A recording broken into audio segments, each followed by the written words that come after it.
Woodside going is an increasingly expensive business, and being a charity, it relies on donations, legacies, and the sheer hard work of its volunteers and staff. Together, they need to raise at least £6,000 a week to keep the sanctuary afloat. A big chunk of that money is raised in the charity shops, like this one in Plymouth, which sells, well, just about everything. It's run by Anne Morley, who's been with Woodside since day one. She's upstairs, sorting out some stock. Let's go and say hello.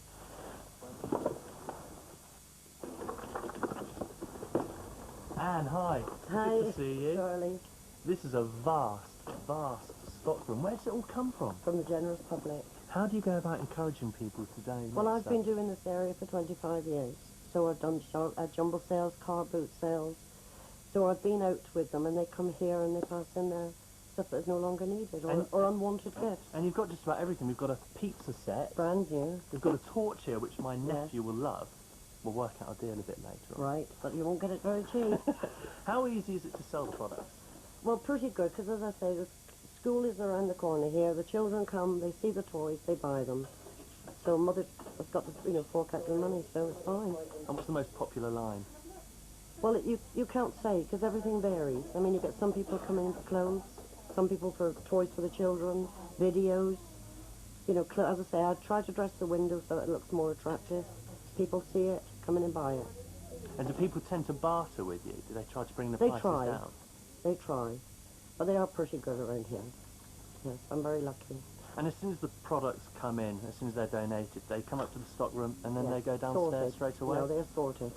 They are washed if they're dirty, thrown away if they're torn. If there's no hope for them, obviously, they go and get recycled. Hello. Thank you very much, sweetheart. See you again. Is this a job? It's a labour of love. It's a joy. It's the most wonderfulest thing. Everybody imagines a job is somewhere where you go, you get paid, and it's just everyday toil. To me, it's wonderful. Every day is new, every day is different. It really is gorgeous. Inside, I feel as though I want to do better all the time. I keep trying to think of ideas to make money, but I don't feel as though I'm under pressure. It's the thing that I want to do. So, I mean, the more money that we have, the quicker the kennels are built. People are waiting now to put their animals in through no fault of the animals. So it must be a headache for the girls out at the sanctuary. But as I said, the day that those new kennels are built, that'll be the most wonderfulest thing in the world. Why do you want to go first? Seems you're going to pick it. Go walk It's a special day for 6-year-old Emma Trevorrow. She's come with her mother and brother to choose a new kitten, and her heart seems to be set on a black and white one. What do you think of them ones? Nice. Is there any particular ones you like that you'd like me to get out and let you hold? No. What, this little black and white one? Right. If I just get in a minute. I've got to move.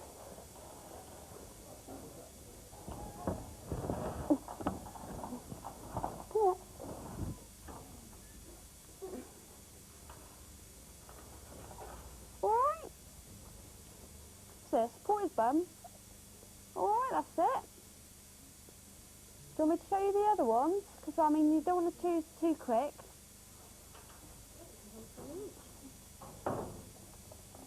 Alright, so you wanted to hold the ginger one, didn't you? That one is a little girl. And it's not dirty, that's the way his coat is. See where it's got all little black bits on his ear, look? But once Emma sees this ginger kitten, she's quickly forgotten the others. Just support his bum, that's it. And what started as a hunt for one kitten is ending with a search for two. Emma and Matthew want one each, but choosing is proving difficult. At least they've made up their minds about the names. What can we call the girl then? Oh yeah, you'll have to have something else, won't you? 'Cause you can't call them both buttons. No, you can call them Cindy. Cinderella. Cinderella and Buttons. What do you think?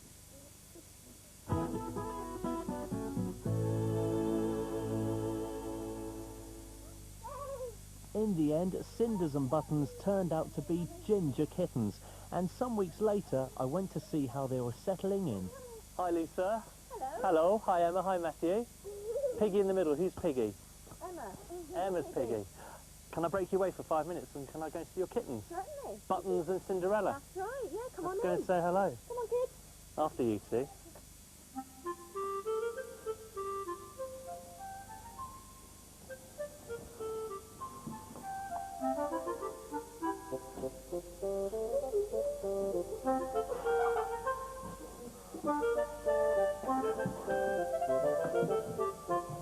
They're fine, actually. They're good company for each other.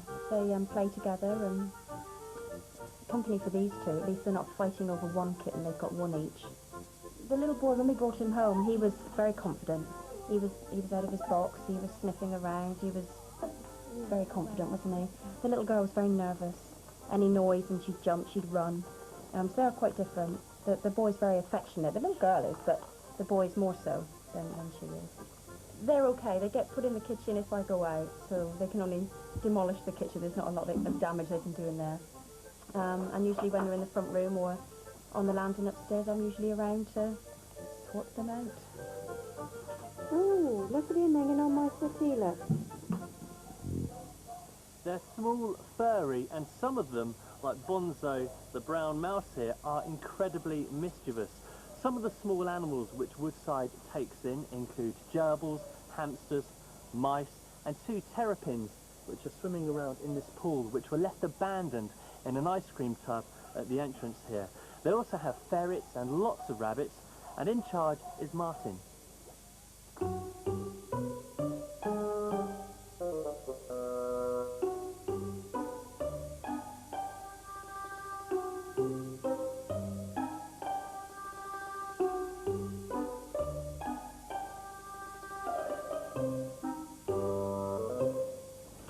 Hi Martin. Okay. Here's Bonzo. Shall I pop him back in? Yeah, that's good. In one very clean looking tank. And a fresh bowl of food. What do you feed them? We generally feed them on a rodent mix, which is suitable for any like gerbils, mice, hamsters really. So it's quite good food for anything. As well as we also feed them on their fruit and veg just to keep them happy. What's the most common small animal that comes to Woodside? I would say it's the hamster, the Syrian and Russian dwarfs. Generally because of their iffy temperament. That's quite surprising because they're very popular first pets, aren't they? Yeah, the only problem with them though is they're non-active during the day, they're nocturnal, so kids generally go to bed before they are awake, so they do lose a bit of interest in them, so they're not handled as much really, and that's generally when they start to get nasty and end up with us, unfortunately. What do we have in here, Martin? Well, this is 2 rats. 2 rats? I hope my mother isn't watching. These have got to be one of the best small pets to have. You'd recommend rats Yeah. as a good pet? They do adapt to human company a lot better than any other small pet. Wow. Let's have a look. Oh, he's friendly. Well, where are you going? It's the tail which sends the shivers up people, I think, isn't it? And the pointed nose. So why do they make such good pets then? Because they very rarely bite. I'm glad you said that while he's by my ear. They quite happily climb all over you as you get out. Why do you think they've got such a bad reputation then? Because they make people run for miles, don't they? I think it's probably because of past history with the plague and things. So people they spread a lot of diseases, but they are very clean. Very little things there's very little things now you can catch from them really. Martin, of all the animals we're surrounded by today, which proved to be the easiest to rehome? I would say it's definitely got to be the rabbits. They're just becoming a more and more popular pet for people. They do seem to be the easiest to home, but they do require a lot of space. They need their hutch, a run. They do need a lot of exercise, and I would say they're quite difficult to look after because they need cleaning every day. They do need their food and water every day, which I know it kind of seems quite difficult for some people to understand that as well. So remember, don't neglect your rabbits, otherwise they could end up like this one, looking for a new home. Coming up after the break, thousands of people get on their bikes to raise money for Woodside. Found something, have you? Come on. And Pippa the dog gets an unusual home. Yeah.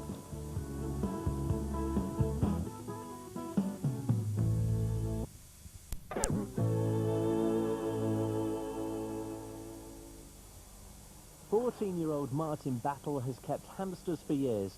His last pet was called Shearer, after his favourite footballer.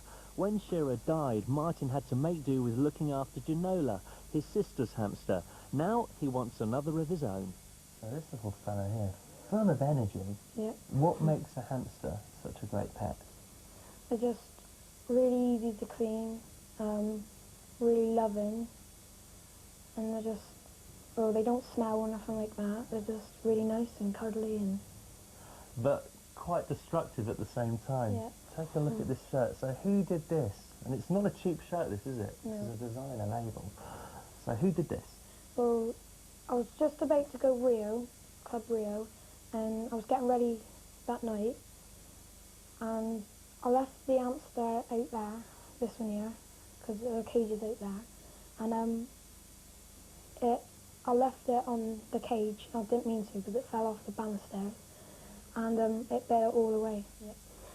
So we're on the search for a new hamster. We're going to be going up to Woodside in a few moments. Any particular colour? Is he all right there? Yeah, Any he's particular right. colour or characteristics you're looking for? Well, I don't care what colour it is, but I hope he's like kind and like gentle and that, because I've got nephews and nieces and they love hamsters. Back at Woodside, Martin isn't rushing into anything. He wants to have a good look around before picking his hamster, and Brian is on hand to help. I don't like them very much. They're alright. I like the small ones best, and like that. Then, one little white female hamster catches Martin's eye. Do you want to hold off?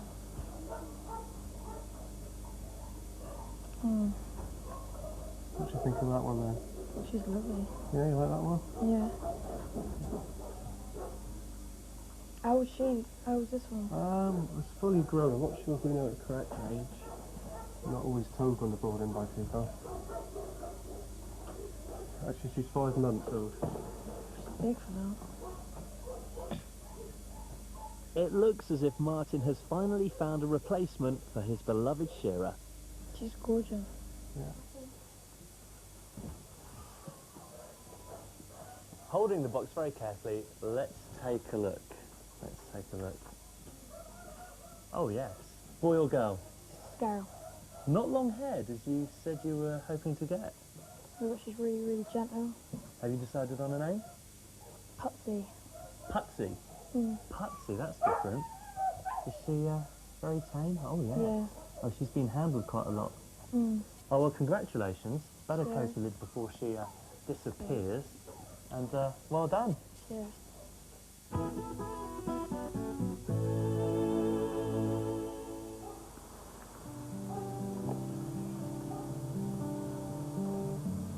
It's another day for Jill Ball out in the community on Woodside's welfare round. She's come to a house in Plymouth to pick up some kittens for rehoming. Today we're only taking 3 kittens because they're 8 weeks old. Yeah. And then we'll come back and we'll get your cat spayed for you. Oh, lovely. We talked to you also about getting the other cat spayed. Yeah. Because they're only 3 weeks old kittens at the moment, aren't they? That's right, yeah. So they're too early to take away at the moment. Jill's confident Woodside staff will find good homes for these kittens.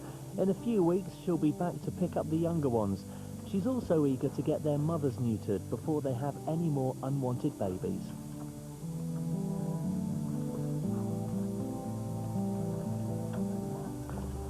So, not a very good day today, is it?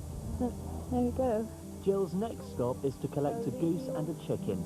The owners had them for 5 years, but finds she can't keep them any longer. Right. So, are you having to move? Yes, we're moving to a smaller property. You're having to move and you can't take them with That's the you? only reason that I'm having to rehome them. Right, okay. It's awful shame because I've had them since they were a week old. Yeah. Because these birds have been brought up as domestic pets, Jill thinks it's going to be difficult to rehome them. Jill's now come to Woodside spaying and neutering clinic to give some post-operative care. Okay. What a lot of fur she's got. Actually, just 4 stitches. This Persian cat was spayed 10 days ago. One of Jill's jobs is to remove the stitches, but she's concerned the wound hasn't healed properly. 2. There we go. A little bit concerned about this. You've got a bit of a swelling there, haven't you? It might be a stitch abs. But we will need to speak to the vet on that, won't we? But that's fine, Phil. It's been a busy day for Jill, but it's not over yet. She's been asked to attend an urgent fundraising meeting for Woodside's new kennels. Once again, thank you very much for coming. It's quite a hard task we have in front of us. We're not really sure how much more money we need to finish the building, but we are going to be asking you here to come up with some of the goodies towards that. And Ginny is going to give us a talk now and ask you to pledge certain amounts of money that you will go out and help fundraise. I think Carol's probably got some better idea of figures than me. Phase 2? Yes, phase 2, that's going to cost us 180,000. And phase 3, 200,000. So it's a long haul. The third phase is going to... For these long-standing fundraisers, this is the first hint of the difficult task ahead of them. The new kennels are being built in 3 phases, and the cost is running into hundreds of thousands of pounds. And that's the nasty bit. Before you all make a bolt for the door, we're not expecting you to come up with this figure of pledges tonight. What we're hoping you'll do is give us some idea of what you've got planned and how much you expect that to raise. Now, don't give yourself totally unachievable targets. It's very depressing. Come on, Anne. Yeah, I was going to do a wine and tiplet even. Wine and tiplet. What's that, Anne? Well, also rated, like wine and sandwiches and crisps and stuff like that. But I don't know what, and also I have a load of toys upstairs, and I thought perhaps if I could do an evening of a toy sale. So, I mean, hopefully I could do about 200 and 200 again, so 400 for the two. Together? That's brilliant. Hopefully.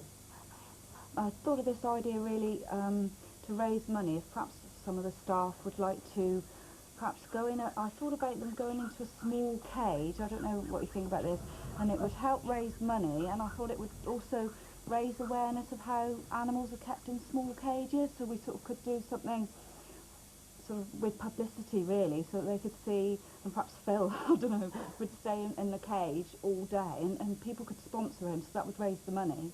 A sort of pet or prisoner thing. Yeah, that would be good. As you probably know, this is our 5th year of having the Plymouth Motorcycle Mega Ride, which we get about 4,000 to 5,000 bikers turn up, and most of them pay their donation of £1. So we anticipate making about 2,500 on that as well.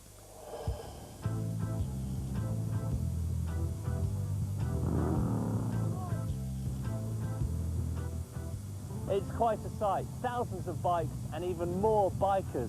Shortly, they'll be heading up the A38 behind a Cadillac for American Independence Day. This rally is also in aid of Woodside. Everyone has paid £1 to enter, and half of that money will go to the sanctuary to help pay for the new kennels, hopefully amounting to thousands of pounds.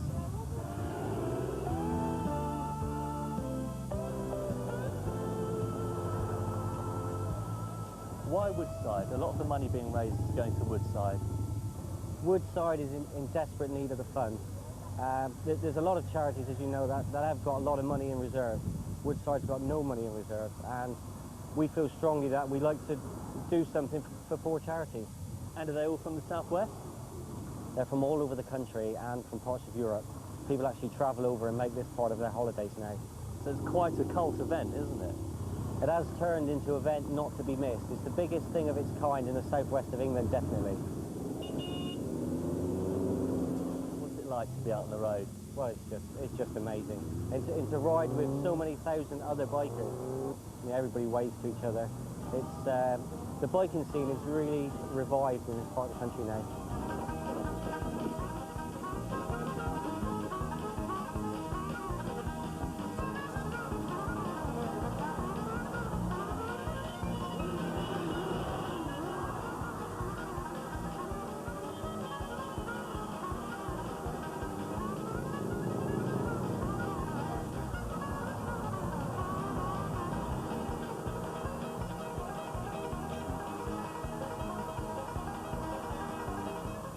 An hour later, the bikes headed for their final destination, the Hoe. There, the police were on hand to keep the traffic moving as thousands packed the narrow streets. The charity event went off without a hitch. The only headache was for the bikers trying to find a place to park. Once safely there, it was time to meet up with families and friends. For the enthusiasts, an opportunity to exchange stories and compare bikes. And for the rest, a time to relax in the afternoon sun and plan for next year's event. The mega ride raised around £3,000 for Woodside. It's the sort of money that ensures animals like Pippa go to a good home. Her previous owners found they couldn't cope. One visit to Woodside by Sister Mary Rose and the two fell for one another instantly. Now Pippa's just one of the family at the Nazareth residential home. Well, she settled in the very first day she came. She just settled in the afternoon. She came around with me for the rest of the day. Everywhere I went, she came, and so that bonded us together. So although there's a lot of people here, she still knows that I'm the one. Your mum? Yes, yes.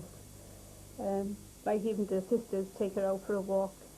Sister Emily is very good for them. She takes her for a walk, and as soon as she comes over, she comes waddling and the tail's going, and yeah, she's very lucky. Yeah. The residents are a big fan of Pippa. Do they all feed her tidbits? Is she eating too much? She eats far too much. Far too much. Oh yes, they all love to give her biscuits, and sometimes you have to take her out of coffee time because she gets too much. I've never owned a dog before. And for this to be the first dog and to get a lot of... I've heard people say dog is a man's best friend, and, you know, she sure is. Yeah, absolutely. And she's so peaceful now and content. On next week's programme, Ben the Bedlington Terrier gets a wash and brush up, and it's feeding time for this baby hedgehog.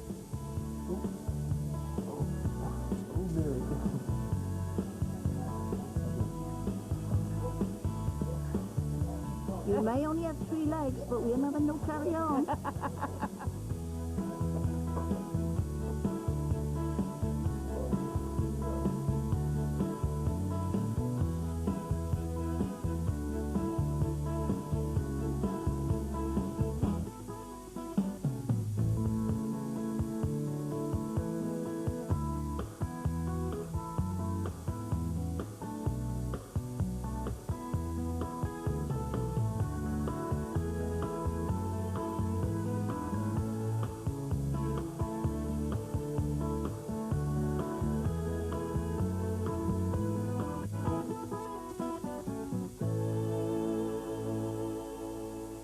Hello. Every year, hundreds of unwanted animals are homed by Woodside Animal Sanctuary. Unfortunately, many have had difficult backgrounds. For example, they may have been mistreated or abandoned by their owners. So it's especially important that when they leave the sanctuary, they go to good, understanding homes. And who better to give them that home than the people who look after them?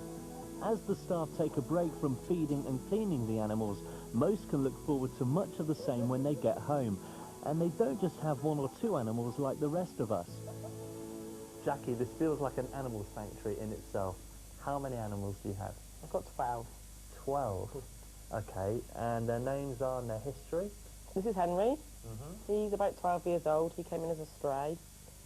No hair and very skinny, so nobody wanted him. Put lots of weight on though, isn't he? Yeah, he's on steroids now because he's got a skin problem. Bit of weight training to go with that, I'm sure. Steroids. And, oh, somebody's very content here. Who's this? That's Mickey. He's about 8 now. He's nice. He was the one that had ringworm. Oh, did he? Keep my hands away. And this is an interesting looking character down here. This is a dog, isn't it? I don't know what kind of dog, but it is a dog. It's meant to be a Cairn Terrier. Bit overweight, though. And why is he here? He came in because an old lady passed away. Right, that's 3. We've got 9 more to go. Oh, someone up here. Who's this? Yeah, that's Biggles. He's 16 now. Hello, that was another lady that passed away. He used to board in our cattery at Woodside. And she passed away, so nobody wanted him. Somebody buy the plant pot. Yeah, that's Susie. She's 18. Same again. The owner died. They had her from Woodside 12 years ago. So we always say to return the animals if they can't keep them for any reason. So. Well, that's 5. Where are the other 7? There's 2 feral cats which won't come down because they'll be too scared. And the others are out in the garden. And they are? A rabbit, a guinea pig and 2 rats. And Jackie isn't the only one with a house full of Woodside animals.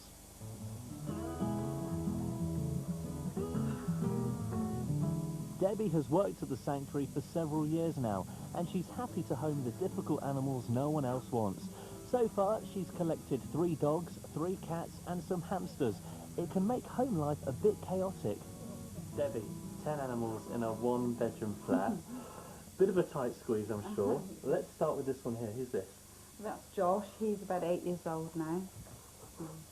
I think since he was about 4 months old, he was returned for being hyperactive, would you believe? But he's certainly calmed down now. Hyperactive? You're kidding me. They take a lot of brushing and, you know, their coat gets pretty messy, and you've got to be prepared to take them to a proper grooming place and get it done every 6 weeks, otherwise you're in trouble. And this fellow down here? This is Hayes. He's only about 2. He was brought in, I think he wasn't getting on with the owner's child. He can be a bit temperamental at times, but once he gets to know you, he is very loving, and he makes a lovely dog. And who do we have here? This is Shelley. Now, she's about 16. I've had her from Woodside since she was about 18 months old, and she was actually a cruelty case. She's very thin and in poor condition, but she's an old lady now, aren't you? I like this one because you stop petting and you ask for more. We want more petting. Okay, so 3 cats somewhere, Yeah. which I can't see. Collie behind one you. over here. And she's, again, very, very old. She's about 17. We always take the old ones. I have Phoebe, who's 10, and Lois, who I believe is 20, although I find it hard to really believe that. But she was semi-feral from a boat yard, and she's very good now. She's not too bad. And I thought we had one tucked in the Yeah, corner, she was, but it's a cuddly monkey, Oh. isn't it? It's disappeared. There was a cat The there. cats do sit up there with the toys. Well, that's 6. 4 more animals. Hamsters. Lots of hamsters. 4 hamsters, all separate. There was 3 in together who 2 were fighting and 1 had babies. You can't keep hamsters together. They've got to be kept separately because, you know, if they're the same sex, they fight, and if they're not the same sex, then you end up with more than 1 or 2. Why do you take all of these animals in there? Well, you see them at Woodside, and, you know, if they're not going to stand a chance of getting a home, which most of the ones that we take aren't, for various reasons, either they're old or perhaps they've got a problem with baby aggression or something like that, we can sort of learn to understand it, and we can cope. We've got no children. We put up with it. Yeah, and we would take on really the ones that no one else wants. That's why we've got so many. We just love them, don't we? Jackie? Same reason, really. I think we put up with a lot. We're a lot of people, members of the public, wouldn't really. No. We just, when we see them and feel sorry for them and know what they've been through before, we just know that we just cope with it, and, you know, they bring them back for reasons where they've done silly things where we just put up with it. How does Woodside feel about you bringing so many animals home? Carol really thinks sometimes, oh, you've got too many, and, you know, can you cope? I think she doesn't. Our job's very stressful anyway, although we love it. It is stressful. I think she worries then that if we've got a lot of stress at home, if the dogs or the cats are difficult, if they're nesting, or you know, you've got to start work really as soon as you get home, because after work or before work I walk my dogs, and then after work I walk my dogs. Then you've got to come home, empty litter trays, pick up any odd ones that they might have done where they shouldn't have, clean out hamsters, and Jackie's the same, aren't you? So I think Carol worries that we take on too much, and she doesn't want us to be, you know, make ourselves ill really, overworked. Would you take any more in, Jackie? Got mine on a dog. And a ferret. You want a ferret, don't you? I suppose our whole life is our animals, isn't it? We love them, and they're there. They love us. They give us so much back. What they give you back, really, it's worth it, isn't it? Why am I sat on the edge of this large bathtub with Ben? Well, they say a pet is for life, and during their life they need a lot of looking after, which can include a good wash and brush up. So today I've come along to this pet parlour to find out how it should be done. Before Ben gets groomed, I got some tips on looking after other types of dog. Whether they're fluffy or curly, they all need some attention. Lorraine, lots of cats and dogs coming through the parlour every day. A chap like this must take a lot of work. Oh, yes. This is Kai, he's a Belgian Shepherd dog. They have very thick, dense undercoats, and this is a typical example of a dog that hasn't been groomed for quite a while. You'll find that by the time I finish this dog, which will take roughly about 4 hours, we'll have a whole bin bag full of hair. And how often should you... That's a lot of hair. How often should you comb through a dog like this? The owner really should comb them through at least twice a week with a good brush or a good undercoat rake such as this. That will avoid the length of time that it actually has to stand through and get down all at once. They get very, very hot in the summer, and this type of dog is a dog that you can't clip. It will just ruin their coats. So to keep it cool, this is what we have to do. And you'll find this hair will end up in the carpets, on the furniture at the end of the day. Now, Lorraine, I look at Magic here and I think a great deal of maintenance required. Yes, especially to keep the coat nice and white like this. This particular lady has her dog down on a regular basis. This is how they should be at the end of the day. Magic's a little bit of a rescue dog. She's very, very nervous. When we have these type of dogs in, we have to let them sit down and settle in until the dog is ready for it to be brushed and groomed and bathed. Now it's Ben's turn. He may look like a poodle, but in fact he's a Bedlington Terrier, and he needs grooming every 6 to 8 weeks. Lorraine starts by giving him a rough clip. They have the same type of coat as a poodle. They don't molt. Therefore, if they're not done on a regular basis, you'll find that they'll get very knotty, and it's very, very difficult to actually get the knots out once it has knotted. All these type of dogs are very good for people that suffer from asthma because they don't molt, and you'll find that that's probably the best type of dogs to have. You find that a lot of people will see a picture of a dog that they like and will want that dog cut like that. That's not always possible. What we do when we come in here is we look at the dog, we look at their faults, and we take it from there.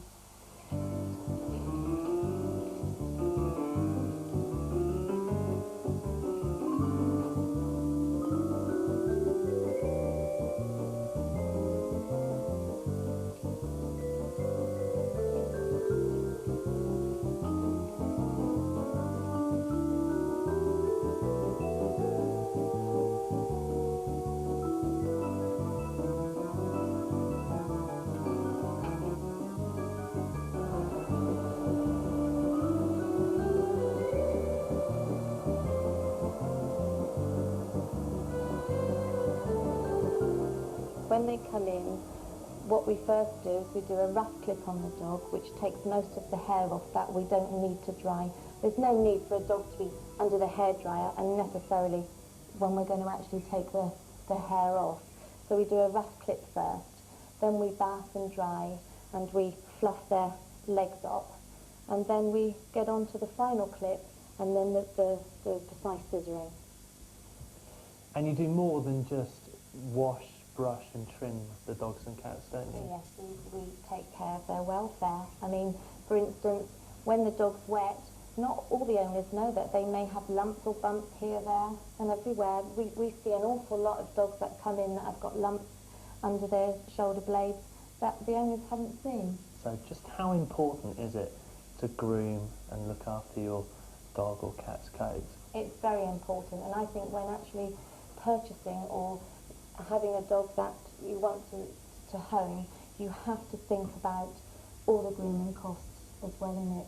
Because with dogs that don't molt, if they get really, really bad, it's always a vet job. They get skin problems, they get big sores on them, it gets infected. We've had nails that have come in that have curled around, that have actually embedded into the pads, and the dog's not been able to walk properly. So it's very, very important that this type of work is done. Back at Woodside, there's an unexpected arrival. An animal has been found dying in the street. The couple hope Woodside can help. Just found this budgie. Our cat brought it in. Oh my goodness, and it's in there? Yeah. Yes, right. It's got blood in its mouth and it's Got a little bit of blood around its Oh dear. Right, we're going to have to do something about that. You managed to catch it all right though? Yeah. Oh, that's good. That couldn't have been easy. No. Okay. Right, well we don't actually keep them here. We have a lady that fosters them for us. But if you'd like to come with me, we'll take all the details. Okay. All right, and we'll Yeah, get sure. that sorted. Helen transfers the budgie into a cage, and shortly afterwards it appears to be fit and well. Obviously it's had a bit of a traumatic time. It was in the jaws of a cat, apparently, they said, and then of course in this box and now in here. It seems to be fine. We haven't got the facilities to keep it here, but we have a lady who will foster it for us until it's claimed, and if it's not claimed she'll keep it. We're very lucky to have her. She's got 2 large ovaries, so hopefully for this little fellow it'll be a happy ending. All of Woodside's stray and unwanted birds come here. They're looked after by Julie Granger in her back garden. I went along to meet her to find out how the injured budgie was doing. Hi Julie, nice to meet you. And you? How was our budgie, which had a rather nasty encounter with a cat? Unfortunately that one died, I'm afraid. That's a real shame. Yes, yeah. I think mainly it was internal problems and shock.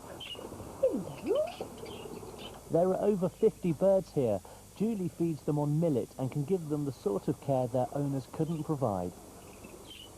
Sometimes people bring them in because maybe they've got a child that suffers with asthma, which, you know, it's no good having birds if there is asthma in the family, because the dust from the feathers can cause problems with that.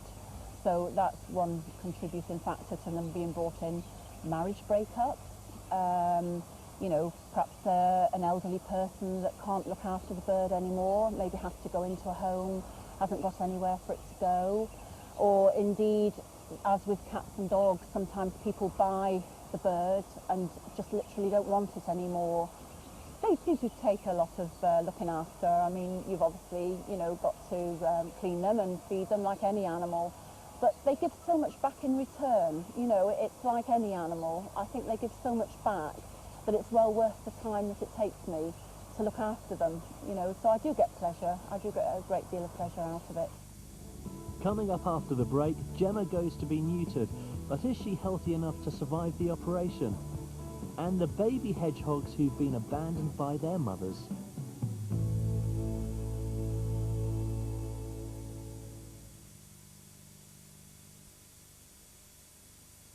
As we get older, our skin loses its natural ability to prevent wrinkles. Now from Nivea Visage Anti-Wrinkle Q10 Repair Cream.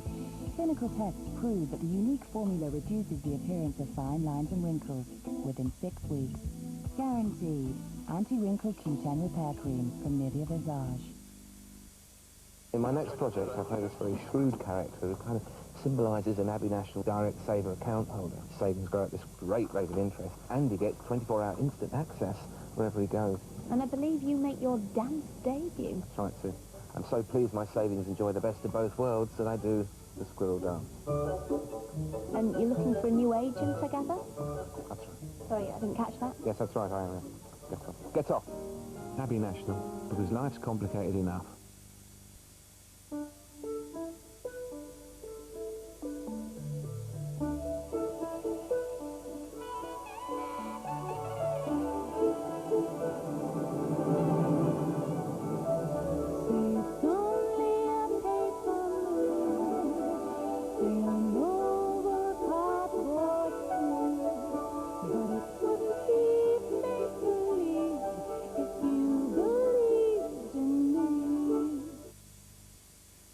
Tesco have cut the price of all light bulbs by 20%.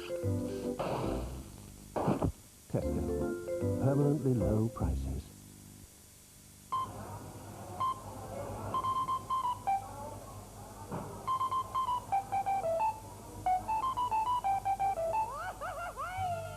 Old El Paso turns an ordinary meal into something really special. So, if you think of authentic Mexican taste, think Old El Paso. Old El Paso. Fun comes in yellow boxes. It's a scorching 98.6 degrees inside your mouth. Yeah. But inside a Wrigley's Extra mouth.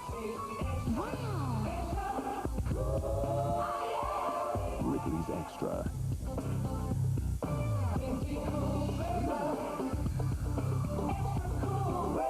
It's the cool, minty blast that makes your mouth go. Wrigley's Extra sugar-free gum, the fresh breath sensation.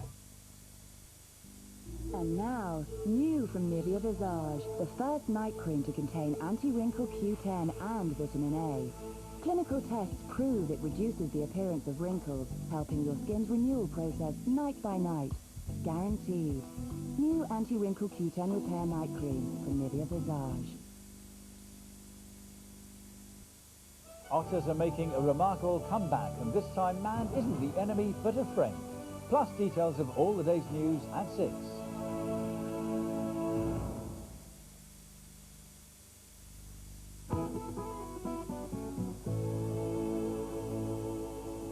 Back at the sanctuary, the pressure is now on to finish the new £300,000 kennels.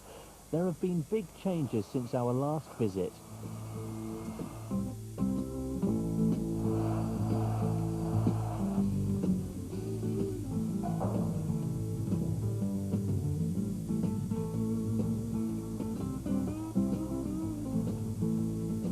We've done very well. Obviously, any building programme never goes according to plan. But the stage we're at now is that we're just about to complete putting in our main services, electricity, water, and all that sort of thing. And of course that means that once that's in, we can get to the final stages of completion of the top floor. For example, we're just about now to start laying our floors. We've done most of the glazing and hanging doors and things that weren't done when we last came here. And we're quite confident now, in fact, that we're not on schedule, but we're not too far off. The building we're bringing in roughly on budget, and our budget was tight to start with, so that's quite good. Our next worry now is getting the extra money to finish. Completing the kennel area is now a priority, and once the paint's dried, workmen will get on with fitting the dog pens.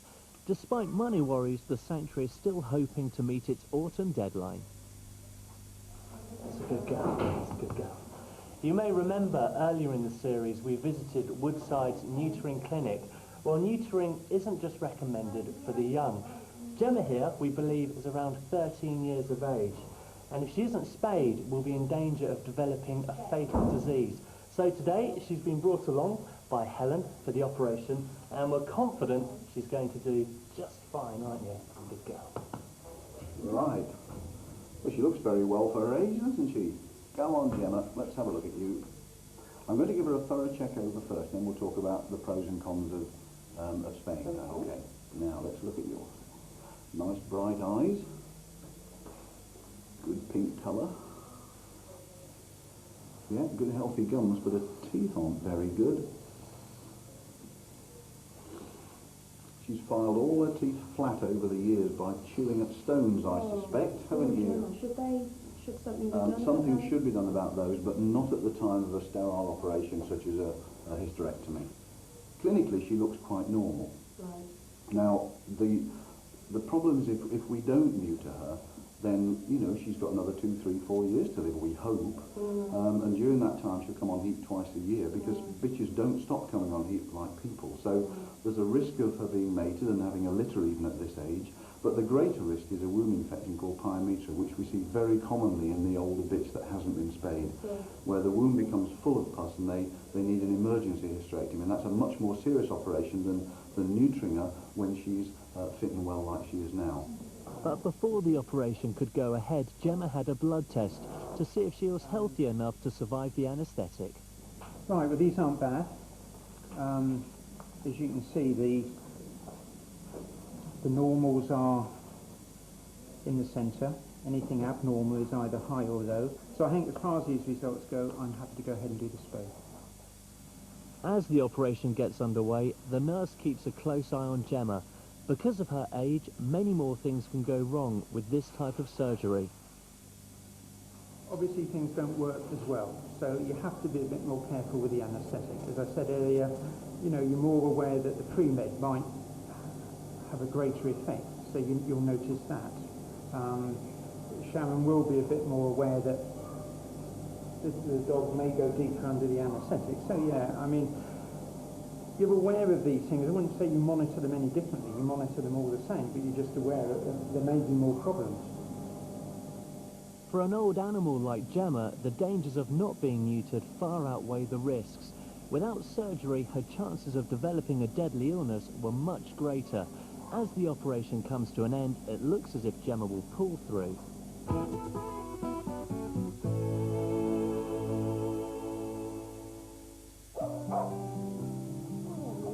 Today, Jill Ball is paying one of her regular house visits. Ollie, you're coming round really to give them another flea spray. All right, so if we can do this little man first, if you can scrap him, would be an idea, if he won't like it. This is all part of Jill's work on Woodside's welfare round. She'll be back in 3 months' time to check on the dogs again. Jill's next job is to bathe some kittens' eyes. They've begun to weep and need some treatment. Jill uses a special trick to apply the solution. There you go. This is what I do to them. Yeah, I normally... It keeps the little paws in like that. And it looks awful. I turn them over like that. Oh. Oh, yes. Yeah. The eyes moist. Yeah. So they don't close. Your mum's not very happy, look. One animal that desperately needs some medical attention is this feral duck. It was found unable to walk, and Jill's brought him along to see vet Chris Ridge. This duck has unfortunately broken its left thigh bone just above the knee. You can see that the bone it's not bearing weight on the limb, and I can actually feel the break. So the knee is unstable. A normal duck, female. An X-ray confirms the duck's thigh is broken. Chris Ridge proposes putting a steel pin into the bone to help it mend. And the other piece is just there, and so we'll be able to pin that, put it back to normal. Jill's day finally ends at Plymouth's Prickles unit, a home for sick hedgehogs. This one was found abandoned, and it's come here for some tender loving care. So what we're actually doing is we're keeping him overnight, assessing, see what's going to happen to him, and hopefully release him into the world in a couple of days. Woodside staff will take in almost any animal, but with hedgehogs they prefer to give them to experts at the Prickles unit. That's because they frequently need a lot of medical care. We get a mixed bag really, from little tiny orphan babies to ones that have been skinned by dogs. Sadly, a lot of those don't make it. Jean Linton started the unit 2 years ago in her back bedroom. Since then, she's had to treat some difficult cases. We get lots of swimming accidents this time of year, and we've also had 2 incidents in the last couple of weeks where hedgehogs have been strangled. One was deliberately strangled by some children, and the other one sadly walked through a rubber ring.